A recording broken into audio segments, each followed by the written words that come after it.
जय हिंद दोस्तों, मैं हूं मेजर गौरवारी और आप देख रहे हैं मेजरली राइट।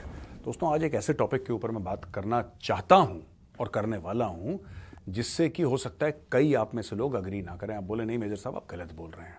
देखिए, मेरा काम ये नहीं है कि मैं किसी को अपनी बातों से खुश करूं। मेरा ये काम है जो मैं सोचता हूं सच है वो आपके सामने बोलूं। 7 हिंदुस्तानी ये पकड़े जाते हैं रशिया में। ये जाते हैं किसी और काम के लिए, इनको भेज दिया जाता है रशिया के जिसको कहते हैं ना कि वेस्टर्न मोस्ट फ्रंट में, जो कि यूक्रेन का ईस्टर्न फ्रंट है, वहां पे इनको रूसी फौज या रूसी लोग पकड़ के भेज देते हैं। बोलते हैं तुम लड़ो। ये फंस जाते हैं, फिर ये वीडियो बनाते हैं, गुहार लगाते हैं, भारत की सरकार एक्टिव होती है, उनको वापस लाने की कोशिश की जाती है। सबसे पहले मैं आपको इस केस के बारे में थोड़ा बताऊंगा, उन लोगों के नाम बताऊंगा, फिर मैं आपको बताऊंगा असली में प्रॉब्लम क्या है, लोग क्यों जाते हैं बाहर। उसका एक खास माइंडसेट है दोस्तों, और ये कई लोगों को ये बात कड़वी लगने वाली है। मैं पहले ही आपको वार्निंग दे दूं। तो अगर आपको ऐसा लगता है कि ये बात ऐसी है जो आप नहीं सुनना चाहते, तो कोई बात नहीं, आप वीडियो यहीं पे डिस्कनेक्ट कर दीजिए। आप सुनिए मत, क्योंकि बात जो मैं करने वाला हूं ना, ये है कड़वी आत्ममंथन की बात है। जब तक हम खुद की गलतियां नहीं निकालेंगे ना, तब तक हम लोग इंप्रूव नहीं कर सकते। ये देखिए, सबसे पहले मैं आपको बताता हूं, पंजाब और हरियाणा के 7 लड़के जाते हैं। उसमें 5 पंजाब के होते हैं और 2 हरियाणा के। गगनदीप सिंह 24 वर्ष पंजाब से, लवप्रीत सिंह 24 वर्ष पंजाब से, नारायण सिंह 22 वर्ष पंजाब से, गुरप्रीत सिंह 21 वर्ष पंजाब से, और फिर एक और गुरप्रीत सिंह 23 वर्ष पंजाब से। हरियाणा से हर्ष कुमार 20 वर्ष और अभिषेक कुमार 21 वर्ष। ये लोग जाते हैं, they travel to neighbouring Belarus without a visa following an agent suggestion. तो ये पहुंच गए बेलारूस, जो कि रशियन फेडरेशन का या यूएसएसआर का, एक जमाने में यूएसएसआर का हिस्सा हुआ करता था। आज की तारीख में इंडिपेंडेंट है, लेकिन हेविली अंडर रशियन कंट्रोल है। इनको बेलारूसियन पुलिस ने पकड़ा और वापस रशियन अथॉरिटीज को सौंप दिया। फिर दोस्तों, जो डोनेट्स रीजन है, वहां पे इनको भेजा गया, जहां पे भयंकर लड़ाई चल रही थी, और बोला कि अब आप यूक्रेन के खिलाफ लड़ाई लड़ो। और इनके फैमिली मेंबर्स बड़े परेशान है, जाहिर सी बात है। और यह कहा जा रहा है कि 100 इंडियन नेशनल्स को रिक्रूट करा गया है रशियन आर्मी के लिए, लड़ने के लिए। काम किसी और का था, फिर बोला कि साहब आप रशियन आर्मी ज्वाइन करिए और आप यूक्रेन के खिलाफ लड़िए। तो 20 इंडिविजुअल्स ऐसे हैं जिनकी एक्सट्रेडिशन की बात चल रही है। अब मैं आपको मेन मुद्दे पे आता हूं, फिर मैं आपको वर्ल्ड इकोनॉमिक फोरम का भी हवाला दूंगा, एक स्टडी का, बहुत पुरानी बड़ी फेमस स्टडी है। मुझे लगता है करीब 7-8 साल पुरानी स्टडी होगी, if I am not mistaken. हो सकता है मैं गलत बोल रहा हूं, और फिर मैं आपको उसका भी हवाला देकर समझाऊंगा मैं बोल क्या रहा हूं। दोस्तों, ऐसा है कि मैं मीडिया ज्वाइन करने से पहले एक कंपनी का सीईओ था, राइट। ये कड़वी बातें हैं, कड़वी बातें सुननी पड़ेंगी हम लोगों को। मैं एक कंपनी का सीईओ था मीडिया ज्वाइन करने से पहले। कंपनी कंस्ट्रक्शन करती थी, रियल एस्टेट करती थी, और मैं उस कंपनी का सीईओ था। हमने कई सारे प्रोजेक्ट्स करे उस कंपनी में। ये जो आप अगर आप साकेत जाएंगे, साकेत में मैक्स के 2 अस्पताल हैं, ठीक है। एक तो दूर है, रोड से बिल्कुल एंड में जाके है। एक अस्पताल है जो साकेत के मॉल्स है ना तीनों, उसके पास वाला जो अस्पताल है, जो कि गुजरमल मोदी हॉस्पिटल हुआ करता था बहुत पहले, उसका जो मॉडर्न शेप है ना, उस अस्पताल का, वो मैंने बनाया है। मेरी टीम ने, मैं सीईओ था, हमारी कंपनी ने बनाया। और हम लोग स्मार्ट ग्रुप के मेंबर्स थे। सिंगापुर बेस्ड कंपनी थी, तो सिंगापुर में भी हमने प्रोजेक्ट्स करे, हमने यहाँ पे भी भारत में भी प्रोजेक्ट्स करे। ये अस्पताल का प्रोजेक्ट मैं इसलिए आपको बता रहा हूँ कि आप लोग आइडेंटिफाई कर जाएं, खासतौर से जो दिल्ली वाले हैं उनको पता होगा कि 2 मैक्स के अस्पताल हैं। उसमें से एक जो है मॉल के बगल वाला, उसको रिफर्बिश करना, बना तो बहुत पुराना है, वो 10 साल पुराना है वो। ये पुराना स्ट्रक्चर है, उसका जो नया स्ट्रक्चर है उसको तोड़ के कई चीज़ों को नया बनाना और बिल्कुल उसको एक मॉडर्न हॉस्पिटल बनाना, वो कंपनी जिसने करा था, मैं उसका सीईओ था, and I was also in charge of that project. ठीक है जी। अब मैं आपको बताता हूं, उसके लिए मैंने कई लोगों को हायर करने के लिए सीवीज मार्केट में डाले, और हमारे पास कई 100 सीवीज आए कि साहब ये इलेक्ट्रिकल इंजीनियर है, ये मैकेनिकल इंजीनियर है, ये सिविल इंजीनियर है, ये इंटीरियर वाला है, फलाना ढिमका, दुनिया भर की चीजें हमारे पास आई, राइट। मैंने एक बड़ी सरप्राइजिंग चीज देखी। कुछ इंजीनियर्स बड़े ब्रिलियंट, जिनको हमने कईयों को हायर भी करा, बहुत सॉलिड काम में। कई ऐसे जो कि छोटे छोटे प्राइवेट कॉलेजेस से आए, माँ बाप का प्रेशर था, पता नहीं किसका प्रेशर था, इतने पैसे दे के चलो इतना फीस दे दी, और उन्होंने इनको इंजीनियर बना लिया। They were not able to write an application. मैंने बोला अंग्रेजी जानना कोई लॉजिक नहीं है यार, अंग्रेजी में नहीं, अपनी मातृभाषा में एप्लीकेशन लिखो। Many of them were not able to write an application in their mother tongue. Hindi में लिखो ना यार, किसने मना करा? हिंदी में लिखो, जरूर छोड़ देंगे। तुमने इंग्लिश में ही पढ़ाई करी होगी इंजीनियरिंग की, मैं मना नहीं कर रहा, लेकिन मैं फिर कह रहा हूं तुम हिंदी में लिखो। जिस भाषा से तुम कंफर्टेबल हो उस भाषा से तुम एप्लीकेशन लिखो। नहीं लिख पाए, बात यह है ना, आप थोड़ा सा आपको समझना पड़ेगा।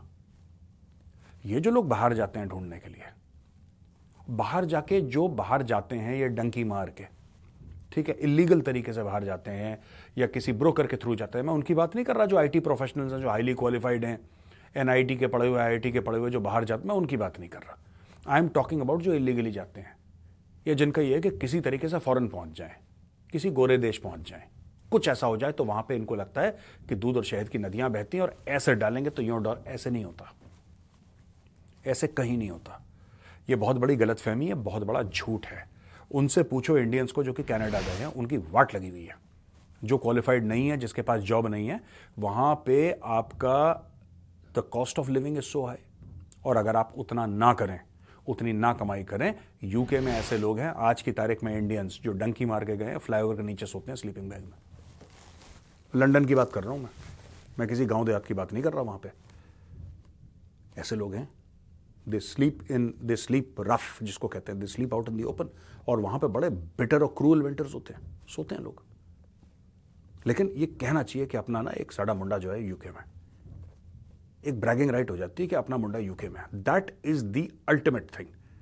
चाहे लड़का वहां पे कुछ ना कर रहा हो, स्लीपिंग बैग में सो रहा हो, ठंड में ठुठुर रहा हो, बट गांव में कहने के लिए चाहिए, पिंड में कहने के लिए चाहिए कि अपना एक बच्चा जो है वो यूके में। यार देखो, अगर आप पढ़ाई लिखाई नहीं करोगे ना तो आपको दुनिया में कहीं नौकरी नहीं मिलेगी। और सिर्फ क्वालिफिकेशन हासिल नहीं करना, you have to be smart. आजकल का जो जमाना है that is very very aggressive. लोग कहते हैं मोदी ने नौकरी नहीं दी। लोग मोदी जी के लिए कहते हैं अरे मोदी ने नौकरी नहीं दे ही नहीं सकते, it is not possible. 140 crore लोग हैं इस देश में, 140 करोड़ लोग। अगर उसमें से एम्प्लॉयमेंट वाले 60-70 करोड़ भी हैं तो कोई कैसे दे देगा नौकरी? इट्स इम्पॉसिबल यार, इट इज इम्पॉसिबल। आप देखो ना, मांगने को तो आप सरकार से कुछ भी मांग लो। मैं भी सरकार से बोलूं कि मेरे घर में मर्सिडीज एस क्लास होनी चाहिए, एक नहीं 4-4 होनी चाहिए, मैं मांग सकता हूं। मांगने में क्या है, मांगना तो फ्री है। ऐसा नहीं होता। आज की तारीख में हमें यह भी सोचना पड़ेगा।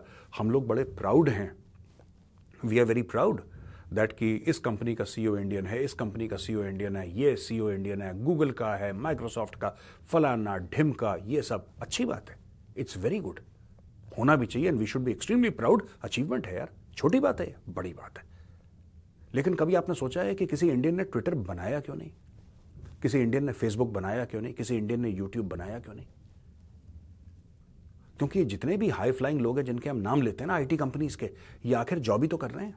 हाँ ठीक है, किसी का 100 मिलियन का पैकेज है, 200 मिलियन का पैकेज है, 250 मिलियन यूएस डॉलर्स का पैकेज है। ऐसे भी मैंने अखबार में पढ़े हैं, मुझे तो विश्वास नहीं होता। I am a middle class person यार, मुझे नहीं पता कि इतना इतना लोग कैसे कमाते हैं पैसा। लेकिन आप कभी सोचो ना इसके बारे में, ऐसा क्यों नहीं कि इंडिया में ट्विटर इन्वेंट नहीं हो रहा? कहीं ना कहीं कुछ गड़बड़ है, और कहीं ना कहीं एजुकेशन सिस्टम में गड़बड़ है, और कहीं ना कहीं इस गड़बड़ को हमें ठीक करने की जरूरत है। और इंडिया बनेगा विश्वगुरु 110%, 110%। इसको कोई नहीं रोक सकता। लेकिन आई थिंक ये जो आईआईटीज है ना हमारी दोस्तों, आईआईटीज के लोग कितने? 1%, less than 1%।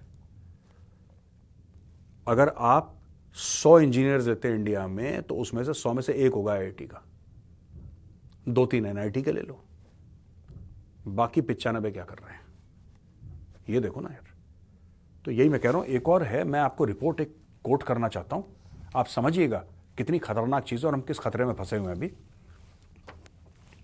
World economic forum की रिपोर्ट है जिसका मैं जिक्र कर रहा था आपसे। ये कह रहा है in many countries and industries the most in demand occupation of specialities did not exist 10 years. आज की तारीख में वो कहते हैं कि आज की तारीख में जो आपके फेवरेट ऑक्यूपेशन है, जिसमें लोग सबसे ज्यादा जिसके लिए हाथ पैर मारते हैं कि मैं वो बन जाऊं, आज से 10 साल पहले वो थे नहीं। आज से 10 साल पहले वो ऑक्यूपेशन थे नहीं। और फिर इस रिपोर्ट का कहना है कि 65%, 65% जो बच्चे आज की तारीख में प्राइमरी स्कूल, आज की तारीख में मैं बात कर रहा हूं ये मार्च 2024 की, आज की तारीख में जो बच्चे घुस रहे हैं प्राइमरी स्कूल में, जब वो बड़े हो जाएंगे ना तो उनके जो जॉब्स हैं, जो जॉब करेंगे उसमें से कई सारे जॉब आज की तारीख में एग्जिस्ट करते ही नहीं है। वो जॉब है ही नहीं आज की तारीख में। किसी को नहीं पता कि ये भी जॉब होता है। ये नए नए जॉब्स आ रहे हैं, देखिए ना। 65% of children entering primary school today will ultimately end up working in completely new jobs, job types that don't yet exist. आप पहले ये बात समझिए क्या रहा है। दुनिया इतनी तेजी से बदल रही है कि अगर आप अपने आप को अपडेट नहीं रखेंगे boss, you will get left behind. फिर वही है, डंकी मार के यहां जाओ वहां जाओ, ये सोच के कि कनाडा पहुंच गए, रशिया पहुंच गए तो दूध शहद की नदियां बह रही हैं, नहरें बह रही हैं, मैं ऐसे मारूंगा ऐसा। डॉलर किसी को नहीं मिलता, डॉलर किसी को नहीं मिलते डॉलर। आधे लोग जब बाहर जाते हैं दोस्तों, आधे लोग शर्म के मारे वापस नहीं आते, क्योंकि बड़ी बड़ी फेंक के यहां से गए होते हैं कि हम ये कर देंगे वो कर देंगे। अब गांव में शक्ल कैसे दिखाएं अपनी, ये फैक्ट है। आपको कुछ ना कुछ ट्वीक करना पड़ेगा अपना मामला एजुकेशन का, तब जाके होगा। आज की तारीख में आप एक एप्लीकेशन दो, सिविल इंजीनियर चाहिए, 1000 आ जाते हैं अप्लाई करने के लिए सिविल इंजीनियर्स। आप उनसे बात करो, आपको अच्छे मिलेंगे, ब्रिलियंट मिलेंगे। Indian engineers are amongst the best in the world, इसमें कोई शक नहीं है, राइट। बट वो टॉप के 5-10% है। बाकी आईआईटीएंस कितने हैं? आईआईटीएंस हैं कितने? Very few. They are the creme de la creme, इसमें कोई डाउट नहीं है। वर्ल्ड के बेस्ट इंजीनियर्स आईआईटी बनाती है, इसमें कोई शक नहीं है। लेकिन भारत के टोटल इंजीनियर्स लो 100 में से कितने? एक।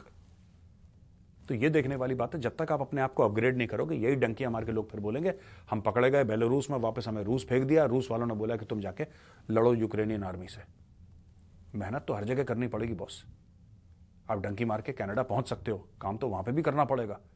और अगर वहीं पे भी उबर ही चलाने तो उबर यहां पे चला लो, बात तो वही है, यहीं पे चला लो, बस एक शौक है। तो ऐसा नहीं, अपने आप को जब आप निकलते हो ना घर से, you should be smart enough and you should be qualified enough to take on the world. दुनिया को खड़काने के वो क्वालिफिकेशंस और वो दिमाग और वो माइंडसेट होना चाहिए। वरना जो बंदा यहां पे सक्सेसफुल नहीं हुआ ना, वो ये कहना कि दुनिया भर में वो डंके बजा देगा, दैट्स नॉट ट्रू। मुझे नहीं लगता, रेयर होगा कोई होगा, वरना जनरली इट्स नॉट ट्रू, ऐसा होता नहीं है।